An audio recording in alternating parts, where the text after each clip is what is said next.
ತುಂಬ ಅಂದರೆ ತುಂಬ ಚೆನ್ನಾಗಿರುತ್ತೆ. ತಿಂತಾ ಇದ್ದರೆ ತಿಂತಾನೆ ಇರಬೇಕು ಅನಿಸುತ್ತೆ, ಅಷ್ಟು ಚೆನ್ನಾಗಿರುತ್ತೆ ಇದು. ಮಕ್ಕಳಿಗೆಲ್ಲರಿಗೂ ಇಷ್ಟ ಆಗುತ್ತೆ ಇದು. ನೀವು ಲಂಚ್ಗಾಗ್ಬೋದು, ಡಿನ್ನರ್ಗಾಗ್ಬೋದು, ಈವ್ನಿಂಗ್ ಟೈಮ್ ಸ್ನ್ಯಾಕ್ಸ್ಗಾಗ್ಬೋದು, ಯಾವಾಗ ಬೇಕಿದ್ರೂ ಮಾಡ್ಕೊಡ್ಬೋದು. ಹಾಯ್ ಫ್ರೆಂಡ್ಸ್, ಎಲ್ಲರಿಗೂ ನಮಸ್ಕಾರ. ಎಲ್ಲರಿಗೂ ನಮ್ಮ ಚಾನಲ್ಗೆ ಸ್ವಾಗತ. ನಾನಿಲ್ಲಿ ಒಂದು ಪಾತ್ರೆಯಲ್ಲಿ ನೀರು ಹಾಕ್ಕೊಂಡಿದ್ದೀನಿ. ಫಸ್ಟಿಗೆ ಗೋಬಿನ ನಾವು ಒಂದು 50% ಅಷ್ಟು ಬಾಯ್ಲ್ ಮಾಡ್ಕೋಬೇಕು. ನೀರಿಗೆ ಸ್ವಲ್ಪ ಉಪ್ಪು ಹಾಕೊಳ್ಳೋಣ. ಕಲ್ಲುಪ್ಪು ಹಾಕ್ತಿದ್ದೀನಿ. ಸ್ವಲ್ಪ ಅರಿಶಿನ ಪುಡಿ ಹಾಕೊಳ್ಳೋಣ. ಈ ನೀರು ಚೆನ್ನಾಗಿ ಕುದೀಲಿ. ಇವಾಗ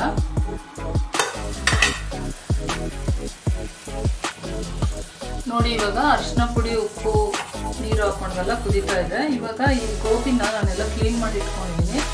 ಇದನ್ನ ಹಾಕೊಳ್ಳೋಣ.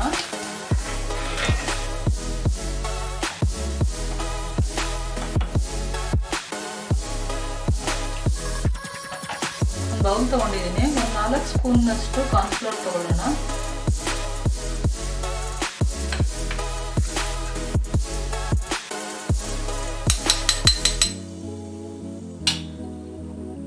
ಮತ್ತೆ ಒಂದು 4 ಸ್ಪೂನ್ನಷ್ಟು ಮೈದಾ,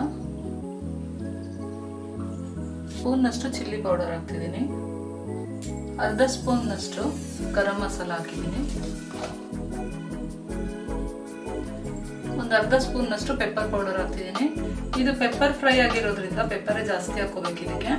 ನಾನು ಇವಾಗ ಒಂದು ಅರ್ಧ ಸ್ಪೂನ್ ಹಾಕಿ ಆಮೇಲೆ ಫ್ರೈ ಮಾಡುವಾಗ ಒಂದು ಅರ್ಧ ಸ್ಪೂನ್ನಷ್ಟು ಹಾಕ್ತೀನಿ.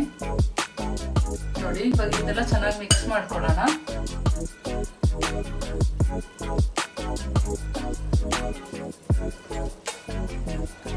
ಹಿಟ್ಟಿಗೆ ಮಾತ್ರ ಎಷ್ಟು ಬೇಕೋ ಅಷ್ಟು ರುಚಿಗೆ ಉಪ್ಪು ಹಾಕೊಳ್ಳೋಣ. ಯಾಕೆಂದ್ರೆ ನಾವು ಅದು ಕಾಲಿಫ್ಲವರ್ ಬೇಯಿಸೋವಾಗ್ಲೂ ಉಪ್ಪು ಹಾಕಿ ಬೇಯಿಸಿದ್ವಿ.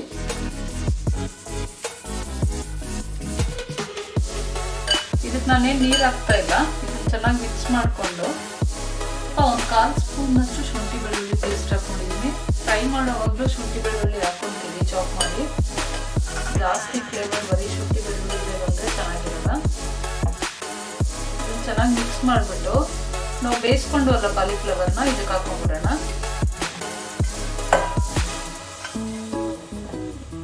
ನಾನು ನೀರು ಹಾಕ್ಕೊಂಡಿಲ್ಲ, ಹಾಗೆ ಮಿಕ್ಸ್ ಮಾಡ್ತಾ ಇದ್ದೀನಿ. ಯಾಕೆಂದ್ರೆ ಕಾಲಿಫ್ಲವರಲ್ಲೂ ನೀರಿನ ಅಂಶ ಇರೋದ್ರಿಂದ ನಾವು ನೀರು ಹಾಕಿ ಮಿಕ್ಸ್ ಮಾಡಿದ್ರೆ ಜಾಸ್ತಿ ನೀರಾಗ್ಬಿಡುತ್ತೆ. ಅದಕ್ಕೆ ನೀರು ಬೇಕು ಅನ್ಸಿದ್ರೆ ಸ್ವಲ್ಪ ನೀರನ್ನ ಚಿಮ್ಕಿಸ್ಕೊಂಡು ಹಾಕೊಳ್ಳಿ. ಇದನ್ನ ನಿಧಾನವಾಗಿ ಮಿಕ್ಸ್ ಮಾಡ್ಕೋಬೇಕು.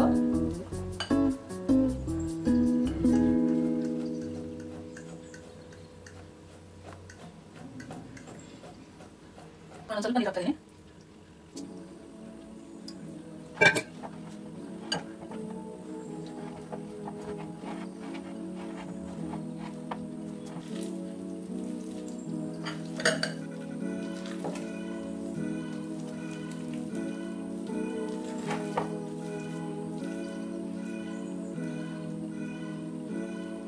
ಈ ತರ ಚೆನ್ನಾಗಿ ಕೋಟಿಂಗ್ ಮಾಡ್ಕೋಬೇಕು.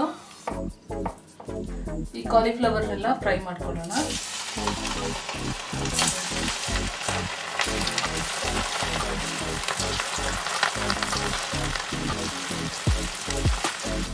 ಇದನ್ನ ನಾವು ಆಲ್ರೆಡಿ 50% ಬೇಯಿಸ್ಕೊಂಡಿರೋದ್ರಿಂದ ಇವಾಗ ಬರೀ ಹಿಟ್ಟು ಜೊತೆ ಅದು ಒಳಗಡೆ ಬೆಂದ್ಕೊಂಡ್ಬಿಡುತ್ತೆ.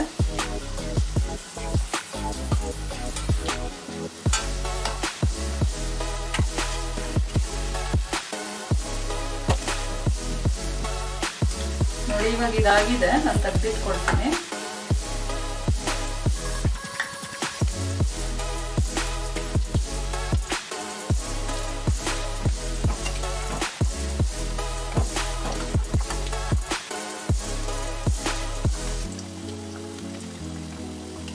ಕಾಲಿಫ್ಲವರ್ನೆಲ್ಲ ಫ್ರೈ ಮಾಡಿ ಇಟ್ಕೊಂಡಿದ್ದೀನಿ. ಇವಾಗ ನಾನು ಇನ್ನೊಂದು ಪ್ಯಾನ್ ಇಟ್ಕೊಂಡಿದ್ದೀನಿ. ಪ್ಯಾನ್ ಸ್ವಲ್ಪ ಬಿಸಿ ಆದ್ಮೇಲೆ ಇವಾಗ ಫ್ರೈ ಮಾಡ್ಕೊಂಡಲ್ಲ ಅದೇ ಎಣ್ಣೆನೆ ಹಾಕೊಂತಿದ್ದೀನಿ. 1 ಸ್ಪೂನ್ನಷ್ಟು ಚಾಪ್ ಮಾಡಿರೋ ಶುಂಠಿ ಹಾಕೊಳ್ಳೋಣ. ಚಾಪ್ ಮಾಡಿರೋ ಗಾರ್ಲಿಕ್ ಹಾಕೊಳ್ಳೋಣ.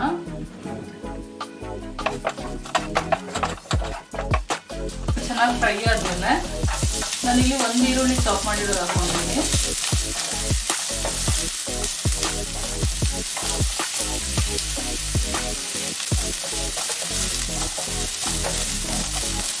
ಈರುಳ್ಳಿ ಸ್ವಲ್ಪ ಸ್ವಲ್ಪ ಟ್ರಾನ್ಸ್ಪರೆಂಟ್ ಆದಮೇಲೆ ನಾನಿಲ್ಲಿ 1 ಕ್ಯಾಪ್ಸಿಕಮ್ ಕಟ್ ಮಾಡಿ ಹಾಕೊಂಡಿದ್ದೀನಿ.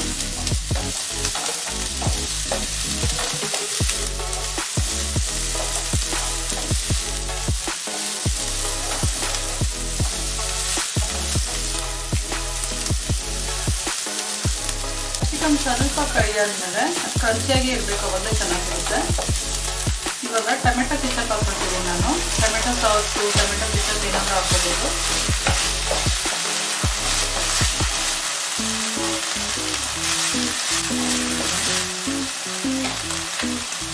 ನಾನಿಲ್ಲಿ ಒಂದು 3 ಸ್ಪೂನ್ನಷ್ಟು ಹಾಕ್ಕೊಂಡಿದ್ದೀನಿ. ಅರ್ಧ ಸ್ಪೂನ್ನಷ್ಟು ಪೆಪ್ಪರ್ ಪೌಡರ್ ಹಾಕ್ಕೊಂಡಿದ್ದೀನಿ.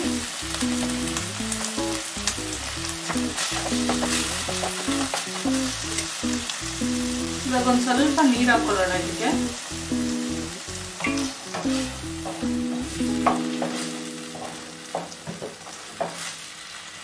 ಉಪ್ಪು ನೋಡ್ಕೊಳ್ಳಿ, ಬೇಕಿದ್ರೆ ಹಾಕ್ಕೊಳ್ಳಿ. ಯಾಕೆಂದರೆ ನಾವು ಹಾಕಿದ್ದು ಟೊಮೆಟೊ ಸಾಸಲ್ಲೂ ಉಪ್ಪಿರುತ್ತೆ. ನಿಮಗೆ ಬೇಕು ಅನಿಸಿದ್ರೆ ಒಂದು ಸ್ವಲ್ಪ ಸೇರಿಸ್ಕೊಳ್ಳಿ. ಒಂದು ಸ್ವಲ್ಪ ನಿಂಬೆಹಣ್ಣು ಇಟ್ಕೊಳ್ಳೋಣ.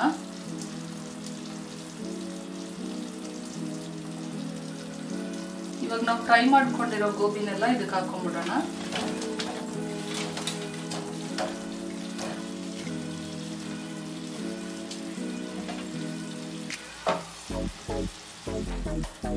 ಇದನ್ನು ಚೆನ್ನಾಗಿ ಮಿಕ್ಸ್ ಮಾಡ್ಕೋಬೇಕು. ಇವಾಗ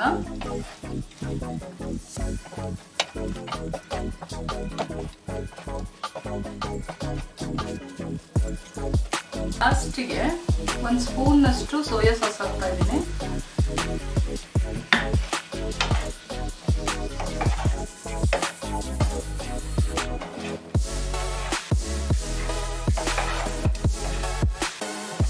ಇವಾಗ ಇದು ಹಾಕಿರೋ ಮಸಾಲೆ ಎಲ್ಲ ಇದ್ರ ಮೇಲೆ ಇಟ್ಕೋಬೇಕು. ಆ ಥರ ನಾವು ಮಿಕ್ಸ್ ಮಾಡ್ಕೋಬೇಕು.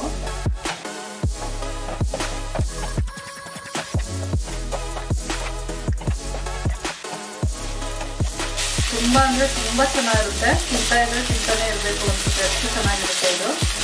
ಮಕ್ಕಳಿಗೆ ಎಲ್ಲರಿಗೂ ಇಷ್ಟ ಆಗುತ್ತೆ ಇದು. ನೀವು ಲಂಚ್ಗಾಗ್ಬೋದು, ಡಿನ್ನರ್ಗಾಗ್ಬೋದು, ಅಥವಾ ಈವ್ನಿಂಗ್ ಟೈಮ್ ಸ್ನ್ಯಾಕ್ಸ್ಗಾಗ್ಬೋದು, ಯಾವಾಗ ಬೇಕಿದ್ರೂ ಮಾಡ್ಕೊಡ್ಬೋದು. ಲಂಚ್ ಬಾಕ್ಸ್ಗೂ ಮಾಡ್ಕೊಡ್ಬೋದು. ಇದನ್ನು ತುಂಬ ಚೆನ್ನಾಗಿರುತ್ತೆ. ನೋಡಿದ್ರಲ್ಲ ಫ್ರೆಂಡ್ಸ್, ಬಿಸಿ ಬಿಸಿಯಾದ ಪೆಪ್ಪರ್ ಗೋಬಿ ಫ್ರೈ ಮಾಡೋದು ತುಂಬ ಚೆನ್ನಾಗಿರುತ್ತೆ. ಇದು ಒಂದ್ಸರಿ ಖಂಡಿತವಾಗ್ಲೂ ಟ್ರೈ ಮಾಡಿ ನೋಡಿ, ನಿಮ್ಗೆಲ್ಲರಿಗೂ ತುಂಬ ಇಷ್ಟ ಆಗುತ್ತೆ.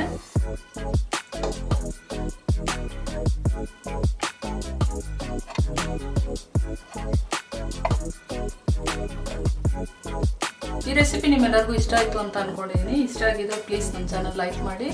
ನನ್ನ ಚಾನಲ್ ಇನ್ನೂ ಸಬ್ಸ್ಕ್ರೈಬ್ ಮಾಡಿಲ್ಲ ಅಂದರೆ ಪ್ಲೀಸ್ ನನ್ನ ಚಾನಲ್ ಸಬ್ಸ್ಕ್ರೈಬ್ ಮಾಡ್ಕೊಳ್ಳಿ ಫ್ರೆಂಡ್ಸ್. ಮತ್ತೆ ಸಿಗೋಣ ಇನ್ನೊಂದು ವಿಡಿಯೋದಲ್ಲಿ. ಅಲ್ಲಿವರೆಗೂ ಟೇಕ್ ಕೇರ್. Thank you.